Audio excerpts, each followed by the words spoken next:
اللہ تعالیٰ نے اس سے پہلی آیات منافقین کا حال بیان کر کے مسلمانوں کو اپنے دین سے عملی تعلق قائم رکھنے کا حکم دیا کہ تم ذہنی اعتبار سے ایمان کے تقاضے پورے کر کے اللہ اور اللہ کے رسول سے تعلق رکھو اور عملی اعتبار سے بھی اللہ کا قانون مانو اور اس کے عملی فرما بردار بندے بنتے رہو، کیونکہ دنیا میں اللہ تعالیٰ یہ چاہتے ہیں کہ یہ ساری مخلوق باقی تو اس کا حکم مانتی، لیکن انسان اپنے اختیار سے اپنے فیصلے سے اللہ کا حکم مانے، اسی پر تو اسے اجر ملے گا۔ اس لیے اللہ تعالیٰ دنیا میں نبیوں کو بھیجتے ہیں، رسولوں کو بھیجتے ہیں، لیطاع بإذن اللہ۔ ایک نبی اور رسول دنیا میں آتا ہی اسی لیے ہے کہ اس معاشرے کو اس دور کی گمراہی سے نکالے، اس دور کے کفر سے، شرک سے، ظلم سے، گناہوں سے، بدعملیوں سے نکالے، اور وہ لوگ اللہ کے نبی کی بات مان کر، سن کر اور اللہ کے نبی کی اطاعت کریں، حکم نہ۔ جو قومیں اپنے نبیوں کا تو سچے رہنما، کیونکہ دنیا میں لیڈر اور رہنما وہ ہوتے ہیں جو سچے ہوں، امانت دار۔ اس لیے انبیاء علیہ السلام یہ قوموں کے سچے رہنما جو ان کو دنیا اور آخرت دونوں میں نجات دلانا چاہتے ہیں۔ اس لیے فرمایا کہ تم اللہ کی جو رسول بھیجے جاتے ہیں، اللہ فرماتے ہیں ہم نے جو اپنا نمائندے بھیجے، رسول بھیجے، جو ہمارا حکم تمہیں سناتے ہیں، سمجھاتے ہیں، بتاتے ہیں، تو اب تمہارا کام کیا ہے؟ اللہ لیطاع بإذن اللہ، اللہ کے فرمانے سے، اللہ کے حکم سے ان کا حکم مانو۔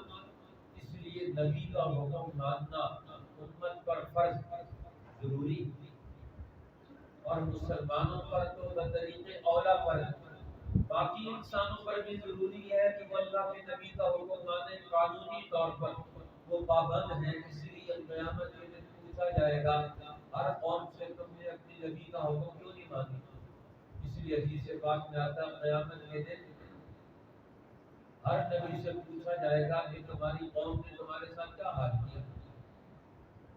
تو اللہ کے نبیوں سے سوال ہوگا کہ تمہارا کام تھا، تمہارا جو فرض تھا، تمہاری ڈیوٹی تھی، وہ تم نے پوری کی، تو قوم نے آگے سے کیا جواب دیا؟ وہ جواب وہ اللہ کے سامنے پیش ہوگا۔ اسی کی بنیاد پر قوم مجرم قرار پائے، انہوں نے اپنے سچے نبیوں کی بات مانی کہ نہیں مانی۔ تو اب اللہ کے نبی وہ تو اپنا پیغام لے کر چلے گئے، اپنی ڈیوٹی لے کر چلے گئے، امانت امت کے سپرد کر کے گئے، تو فرمایا پیغمبر کا کام یہی ہے کہ وہ رسالت کا فریضہ سر انجام دے، اور قوم کا کام کیا ہے؟ لیطاع بإذن اللہ، اس اللہ کے آئے ہوئے حکم اور رسالت کو قبول کریں۔ اللہ کا پیغام آیا، نبی پیغام پہنچاتے ہیں کہ اللہ کا یہ حکم ہے، یہ حکم ہے، یہ حکم ہے، لوگ کان ادھر ادھر کر کے نکل کے چلے جائیں، رسول کی بات نہ مانے۔ تو فرمایا یہ جو انہوں نے اپنے لیے تباہی خریدی، اس لیے اللہ کے نبی کا حکم ماننا یہ قانونی طور پر، شرعی طور پر تمام انسانوں کے ذمہ ضروری ہے۔ اب نبی کا حکم آ گیا، اس منافق نے حکم نہیں مانا اور پھر اس کو سزا مل گئی، اب اس کے سارے خاندان والے اکٹھے ہو کر بجائے اس کے کہ وہ ندامت اختیار کرتے ہم سے غلطی ہوگی، ہمیں تو حکم ماننا چاہیے تھا، الٹا نبی کے حکم کے ٹالنے کی ہیلے باندھے کرتے ہیں۔ وہ ہیلے باندھے لے کر آ گئے کہ ہمارے آدمی کا یہ مقصد نہیں تھا، ہم تو یہ چاہتے تھے، اس طرح چاہتے تھے، حالانکہ ان کا مقصد یہ تھا۔ قرآن کہتا ہے سیدھی سادی بات تھی، وَلَوْ أَنَّهُمْ إِذْ ظَلَمُوا أَنفُسَهُمْ، جب انہوں نے اللہ کے نبی کے حکم کو، قانون کو ٹال دیا، یہ انہوں نے اپنے آپ پر ظلم کیا۔ نبی کا حکم ٹل جائے، قرآن کا حکم ٹل جائے، اللہ کا حکم وہ ٹل جائے، اس کو ٹال دینا، اس کو ہٹا دینا، اس سے بچنے کی کوشش کرنا، اس سے ہٹنے کی کوشش کرنا، یہ جو ظلم دنیا میں، دنیا پر بھی یہ ظلم ہے، اپنے آپ پر بھی یہ ظلم ہے کہ ہم اپنے آپ کو اللہ کے حکم سے بچائیں ہٹائیں. اس لیے سب سے بڑی بنی اسرائیل کا مرض کیا تھا؟ وہ اللہ کے حکم کو پورا کرنے کے بجائے حکم ٹالنے کا دینا مانا کرتے تھے. اس لیے وہ بندر خنزیر بنائے کہ اللہ کا حکم آیا، اس حکم کو پورا کرنے کے بجائے اس حکم کے ٹالنے کا منصوبہ بنا لیا انہوں نے. قرآن کہتا ہے وَلَوْ أَنَّهُمْ إِذْ ظَلَمُوا أَنفُسَهُمْ، جب انہوں نے پیغمبر کے حکم کو جو ان کے مسئلے کا حل تھا اس حکم کو انہوں نے ٹال دیا اور اپنی جانوں پر ظلم کر لیا. اب ان کا کام تھا جاؤ وہ آپ کے پاس آتے استغفر اللہ اور آپ کے سامنے آ کر اللہ سے معافی مانگتے کہ آپ کا حکم کر گیا، آپ کا حکم نہیں تھا، یہ تو اللہ کا حکم تھا. کیونکہ نبی اپنی مرضی سے تو نہیں حکم دیتا کسی کو، وہ تو وہی حکم دیتا ہے جو اللہ کی منشا ہوتی ہے. اللہ کی منشا اور مرضی کا مظہر ہوتا ہے نبی، اس کے ذریعے سے اللہ کی منشا ظاہر ہوتی ہے، منشا الہی. تو اس لیے منشا الہی کو اختیار کرنا یہی انسان کی کامیابی ہے. اور آ کر آپ کے سامنے استغفار کرتے اللہ سے، اپنے گناہ پر ندامت اختیار کرتے. یہ سب سے بڑا مرض بن گیا آج ہمارا کہ ہم گناہ کرتے ہیں، گناہ پر توبہ نہیں کرتے. آج پوری قوم اللہ کے حکم سے الگ ہے، اس کے قانون سے الگ تھلگ، لیکن توبہ کرنے کے لیے کوئی تیار نہیں، استغفار کرنے کے لیے کوئی تیار نہیں. اب سارے ہمارے جھگڑے، سارے ہمارے فیصلے وہ غیر اللہ کے قانون کے تحت ہوتے ہیں، لیکن سب مطمئن ہیں. اور کوئی آدمی اس کے لیے دل گرفتہ پریشان نہیں کہ ہمارے لیے یہ معاملہ کیوں ہو رہا ہے. ورنہ واستغفر لهم الرسول، رسول بھی ان سے بخشش منگواتا، ان کے لیے بخشش مانگتا، ان کے لیے گناہ کے لیے استغفار کرتا. لوجدوا اللہ توابا رحیما. اب وہ اللہ کو توبہ قبول کرنے والا، معاف کرنے والا، رحم کرنے والا پاتے ہیں. لیکن ان کا مقصد ہی کچھ اور تھا. یہ تو اور زیادہ اللہ نے تو پھٹکار کے مستحق بنے منافقین. اللہ کا قانون ڈال دیا، نبی کا حکم اس پر انہوں نے اعتراض کر دیا، نبی کے حکم کو ڈال دیا. اب الٹا پیغمبر کے مقابلے میں پیغمبر کی جماعت کے خلاف پروپیگنڈا کرنے کے لیے آ کھڑے ہوئے. اب اللہ تعالیٰ نے یہ تو ان کا حال بیان کیا. اب قیامت تک کے آنے والے انسانوں کو اصول سمجھا دیا. فلا وربک، قسم ہے تیرے رب. اب اللہ جل شانہ جب قسم اٹھا کر کسی مسئلے کو بیان کرتے ہیں، اس کا مطلب یہ ہے کہ یہ مسئلہ بڑا اہم ہے. اللہ تعالیٰ قسم اٹھا کر بیان کر رہے ہیں. قسم کا مطلب ہوتا ہے گواہ لانا. اللہ تعالیٰ بغیر گواہ کے، بغیر قسم کے بھی بیان کرتے تو ہمارے لیے ماننا ضروری تھا. لیکن اللہ کی شان بہت بلند ہے، وہ بندوں کے حال پر رحم کرنے والا ہے تاکہ یہ بندے متوجہ ہو جائیں. یہ معمولی کام نہ سمجھے اس کو جو بات بیان کی جا رہی ہے. ہم تو بہت ساری چیزوں کو معمولی سمجھ کر ٹال دیتے ہیں. اسی لیے اللہ تعالیٰ نے پیرائے بیان بدل دیا، اسلوب بیان بدل دیا، طریقہ کار بیان کا بدل دیا. اور میں اب تمہیں چاہیے فلا وربک، تیرے رب کی قسم، لا یؤمنون. قسم کا جواب کیا ہے؟ یہ مومن نہیں ہو سکتے. تیرے رب کی قسم. اب یہ جملہ قسمیہ لا کر آگے اس کا جواب دیا ہے لا یؤمنون، یہ مومن نہیں ہو سکتے. کامل ایمان کا ہوں گے حتی یحکمون، جب تک پیغمبر آپ کو اپنے معاشرے میں منصف نہ مانے، فیصل نہ مانے. تو گویا معاشرے میں سیاسی طور پر، معاشی طور پر، عدالتی طور پر، قانونی طور پر پیغمبر کے فیصلے کو برتری حاصل ہونی چاہیے. پیغمبر کو منصف بن کر رہنا چاہیے، ان کے انصاف اور ان کے حکم کے تابع بن کر سب کو رہنا چاہیے. تو آپ کو حاکم مانے اپنا. اب نبی مانتے ہیں، عالم مانتے ہیں، بشیر نذیر مانتے ہیں، حاکم نہیں مانتے. ہمارا بھی وہی حال بن گیا کہ حکومت کسی اور کی مانے، فیصلہ کسی اور کا مانے، جھگڑا کسی اور سے نمٹائیں گے، کسی اور کے قانون سے اپنے مسئلے کا حل کروائیں گے. اور میں جب تک آپ کو فیما شجر بینہم، آپس میں پیدا ہونے والے جھگڑوں میں فیصل نہ مانے، اس وقت تک مومن نہیں ہو سکتے. پاکستانی ہو سکتے ہیں، اپنے نسلی ہو سکتے ہیں، اب باقی ان کی حیثیتیں ہوں گی، مومن نہیں ہوتے. ایمان نام ہے اللہ کے تعلق کا، کہ بندے کا اللہ سے کیا کرنا ہے. اللہ سے تعلق اسی وقت ہوگا جو اللہ کی فرما برداری کا اعلان کرے. اور یہ اوپر اوپر سے فرما برداری سے بھی کام نہیں چلے گا. ثم لا يجدوا في انفسهم حرجا، پھر اپنے دل میں پیغمبر کے فیصلے پر کوئی تنگی بھی نہ پائے کہ میرے خلاف کوئی فیصلہ ہو گیا، میرے حق میں فیصلہ ہونا چاہیے تھا. آپ کے فیصلے سے اپنے دل میں کوئی تنگی نہ پائے، خوشی خوشی فیصلہ تسلیم کریں. فیصلہ حق میں آئے یا مخالفت میں آئے، وَيُسَلِّمُوا تَسْلِيمًا، خوشی سے فیصلہ قبول کریں. حق کا فیصلہ، حق کا فیصلہ خوشی سے ماننا چاہیے، چاہے حق میں ہو چاہے مخالفت میں ہو. اس لیے فیصلہ جس کو آپ فیصل مانیں تو فیصلہ تو صحیح ہونا چاہیے. حضرت عمر اور حضرت عباس رضی اللہ تعالی عنہ امیر المومنین آپس میں کسی معاملے میں جھگڑا ہو گئے کہ اب فیصلہ کیا کریں. ایک طرف خلیفہ وقت، معاملہ جھگڑے کا چلا گیا، ان کی اور رائے تھی ان کی اور رائے تھی. تو حضرت عمر نے کہا کہ آپ ہمارے اور اپنے اس معاملے میں کسی آدمی کو جس کو آپ معتبر سمجھتے ہیں فیصل مان لیں، اس کے بعد جھگڑا لے جاتے ہیں، جو وہ فیصلہ کرے اس فیصلے کو مان. انہوں نے کہا ٹھیک ہے. تو انہوں نے حضرت عمر کو نہیں تو اختیار دیا کہ تم اپنا فیصل مان لو کسی کو.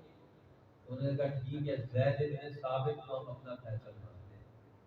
حالانکہ یہ چھوٹے صحابہ میں زید بن ثابت اس دور میں جب رسول اللہ ہجرت کر کے گئے اس وقت کی 14-15 سال کی عمر میں تھے. یہ چھوٹے صحابہ میں سے، لیکن رسول اللہ صلی اللہ علیہ وسلم سے ان کا تعلق، قرآن حکیم کی محبت اور عظمت، کہ حضرت زید بن ثابت نے قرآن آخری دفعہ جو جبریل سے رسول اللہ صلی اللہ علیہ وسلم نے قرآن کا دور کیا، اس پورے دور میں حضرت زید بن ثابت ساتھ شامل تھے، سنتے رہتے ہیں. جبریل نے قرآن سنایا وہ بھی انہوں نے سنا، رسول اللہ نے جبریل کو سنایا وہ بھی انہوں نے سنا.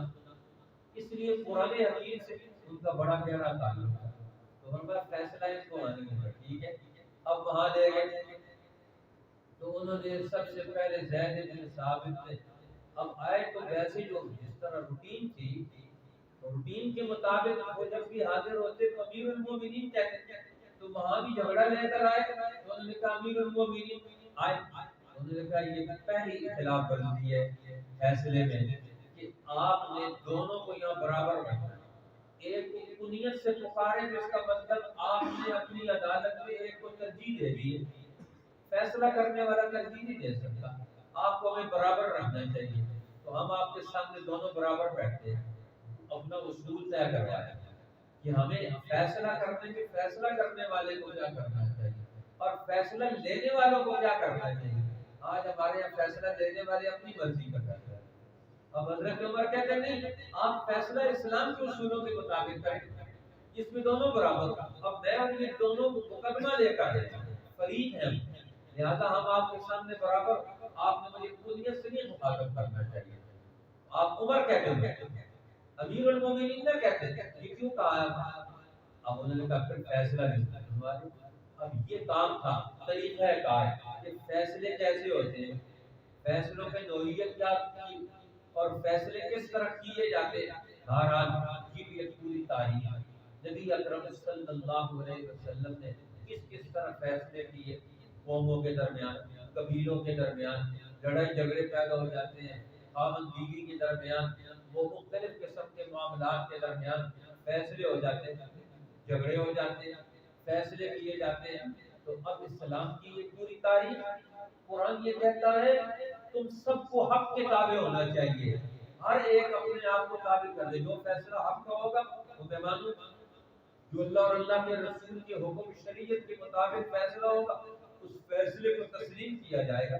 تو بہرحال یہ ایک طریقہ کار ہے جو قرآن حکیم نے متعین کر دیا. کیوں؟ یہ ایمان کی بنیاد ہے کہ اپنے جھگڑوں میں فیصلہ ہم کہاں سے کروائیں گے، کن لوگوں سے کروائیں گے، کس علم اور قانون کے تحت اپنا فیصلہ کروائیں گے. طے ہوتا ہے. آج ہمارے یہاں پہلے درجے میں ہمارے یہاں جھگڑے اوپر جانے نہیں چاہیے. کہتے ہیں قاضی ابو یوسف سے کسی نے پوچھا، وہ خلیفہ ہارون الرشید کے دور میں چیف جسٹس تھے، کہ آپ کے ہاں تو چیف جسٹس ہے اور بڑے فیصلے آپ کے پاس آتے ہیں. تو انہوں نے کہا مجھے 30-25 سال ہو گئے، میرے پاس کوئی فیصلہ ہی کوئی نہیں، جھگڑا ہی کوئی نہیں. اب اب اسلام کا دور، امن کا دور، عدالت کا دور۔ اب کسی نے بتایا ہارون الرشید کو کہ آپ کے ایک خلیفہ قاضی، وہ ایک آدمی وہ اپنے فیصلوں میں طرفداری کرتے ہیں، جو فریق آتا ہے ان میں سے کسی کی طرفداری کرتے ہیں۔ بادشاہ نے انہیں اپنے پاس بلایا کہ میرے پاس تشریف لائے، آپ سے کوئی بات چیت کرنی ہے۔ اب جب وہ آئے تو بادشاہ کی مجلس لگی ہوئی تھی، آ کر بیٹھ گئے۔ جب بیٹھ گئے تو بادشاہ کو چھینک آ گئی، چھینک آئی تو مجلس میں بیٹھے ہوئے سارے لوگوں نے فوراً یرحمک اللہ کہا، خاموش بیٹھے رہے۔ بادشاہ نے کہا سب لوگوں نے دعا دی ہے یرحمک اللہ کی، اور آپ نے یرحمک اللہ نہیں کہا۔ انہوں نے کہا حضور علیہ السلام کا ارشاد ہے جس کو چھینک آئے اور وہ الحمدللہ کہے تو تم جواب میں یرحمک اللہ کہو۔ آپ نے الحمدللہ کہا نہیں، یہ تو ویسے ہی مفت میں تمہ خوری کے لیے بادشاہوں کے حواشی کے طور پر یہ جنے یرحمک اللہ کہہ رہے ہیں، یہ دین کا طریقہ ہی نہیں ہے۔ پہلے آپ الحمدللہ کہیں، اب یرحمک اللہ کہیں۔ اب مسئلہ ختم ہو گیا۔ اب جب مجلس ختم ہوئی تو نے پوچھا بادشاہ سے کہ آپ نے مجھے بلایا تھا، کیوں بلایا تھا، کس مسئلے میں بلایا تھا؟ انہوں نے کہا کسی مسئلے میں بلایا تھا، وہ مسئلہ تو تھا میرے پاس شکایت آئی تھی کہ آپ دو فریق میں سے کسی کی طرفداری کرتے ہیں۔ وہ تو مسئلہ مجھے سمجھ آ گیا، میری طرفداری نہیں کرتے، کسی اور کی طرفداری کیا کرتے ہو عدالت میں؟ جب بادشاہ کی بھری مجلس میں طرفداری نہیں کرتے، دین کو دیکھتے ہیں طریقہ کار کیا ہے، سنت رسول کیا ہے، حکم کیا ہے شریعت کا، اس کے مطابق عمل کرتے ہیں، تو جب طاقت اور اختیار تمہارے پاس ہوگا تو میں یہ تو دیکھ رہا تھا کہ تم اپنے طاقت اور اختیار کا اور علم کا استعمال کیسے کرتے ہو۔ آج ہمارے جس کے پاس طاقت اور علم ہے وہ اپنی طاقت اور علم کا استعمال شریعت کے تابع لا کر نہیں کرتا، اپنی مرضی اور مفاد کے تابع کرتا ہے۔ یہی بڑی گمراہی ہے، اللہ ہمیں اس گمراہی سے نکالے۔ یہ منافقت کی اس دور کہ بات مانتے رسول اللہ کو ہے اور مانتے رسول اللہ کی نہیں مانتے، رسول کو مانتے ہیں رسول کی نہیں مانتے۔ یہ اصل مسئلہ تو جھگڑا یہیں سے ہے۔ مکہ کے کافر رسول اللہ کو تو مانتے تھے کہ ہم امین بھی ہیں، صادق بھی ہیں، لیکن جو وحی لے کر آئے، جو دعوت لے کر آئے، جو دین لے کر آئے، جو حکم لے کر آئے، جو قانون لے کر آئے، اس کو نہیں مانتے۔ کہتے ہیں آپ کو صادق بھی مانیں گے، امین بھی مانیں گے، جو آپ قانون اور شریعت لے کر آئے یہ نہیں ہم مان سکتے، ہماری جو ناک کٹتی ہے، اب ناک کٹوانی ہے یا اپنے آپ کو پورا کٹوانا ہے؟ اللہ ہمیں دین کی سمجھ دے اور حق کی طرف رجوع عطا فرمائے تاکہ قیامت کے دن اللہ کی عدالت میں رجوع ہو سکے۔ وما ارسلنا من رسول، اور ہم نے کوئی رسول نہیں بھیجا الا لیطاع باذن اللہ، مگر اس لیے کہ اس کا حکم مانے اللہ کے فرمانے سے۔ ولو انہم اذ ظلموا، اگر وہ لوگ جس وقت انہوں نے اپنا برا کیا، انفسہم اپنا برا کیا تھا، جاءوک آتے تیرے پاس، فاستغفر اللہ، پھر اللہ سے معافی چاہتے اپنے اللہ کے نبی کے حکم نہ ماننے کی، واستغفر لهم الرسول، اور رسول بھی ان کے لیے بخشش طلب کرتا، لوجدوا اللہ توابا رحیما، والبتہ پاتے اللہ کو معاف کرنے والا مہربان۔ فلا وربک لا یؤمنون، سو قسم ہے تیرے رب کی وہ مومن نہ ہوں گے، حتی یحکموک، یہاں تک کہ تجھی کو منصف نہ جانے، فیما شجر بینہم، اپنے جھگڑوں میں، ثم لا یجدوا فی انفسہم حرجا، پھر نہ پائیں اپنے دلوں میں تنگی تیرے فیصلے سے، وَيُسَلِّمُوا تَسْلِیمًا، اور قبول کرے خوشی